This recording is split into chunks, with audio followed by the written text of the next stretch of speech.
আসসালামু আলাইকুম। কেমন আছেন সবাই? আশা করি ভালোই আছেন। আজকে আরেকটি রেসিপি নিয়ে চলে এলাম। তো চলুন বানানো শুরু করি। এখানে নিয়েছি পেঁয়াজ কুচি, মটর ডাল, সজনে শাক নিয়েছি। এখানে আদা, রসুন, কাঁচা লঙ্কা, লবণ, জিরে, চালের গুঁড়ো। তো চলুন প্রথমে একটি মিক্সার নিয়ে নিয়েছি আমি। এবার সব উপকরণগুলো এক এক করে দিয়ে দিব। প্রথমে ডালটা দিয়ে দিলাম।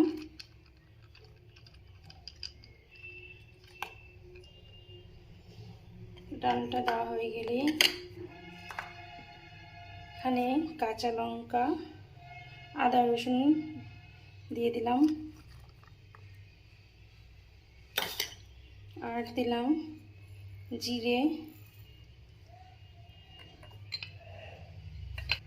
আর দিলাম লবণ আন্দাজ মতো। এগুলো সমস্ত কিছু উপকরণ একসাথে করে পেস্ট করে নিতে হবে। এইভাবে আমি ব্যাটারটা বানিয়ে নিয়েছি, আপনারাও ওইভাবে বানাবেন। দেখুন খুব একটা ফাইন না।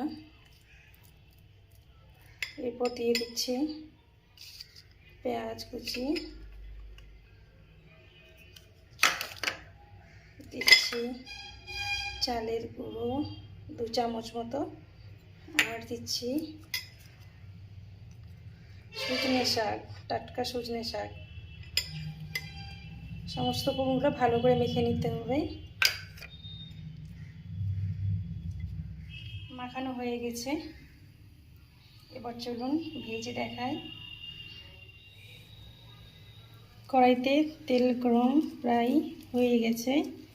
ছোট ছোট আকারে এগুলোকে একটা একটা করে ছেড়ে দিবেন।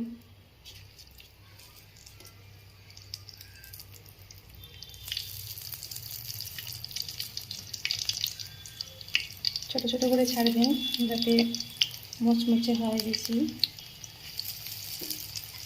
এটা আপনারা ট্রাই করবেন, খেতে অনেক সুস্বাদু।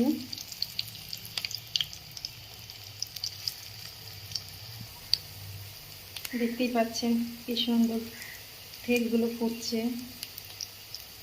এটা মোটামুটি 1 মিনিট ভাজার পর আমরা উল্টে দেব। পকোড়াগুলো সম্পূর্ণ ভাজা হয়ে গেছে। দেখুন 2 সাইডই লাল হয়ে গেছে। এবার তুলে নেব। দেখুন কি সুন্দর হয়েছে।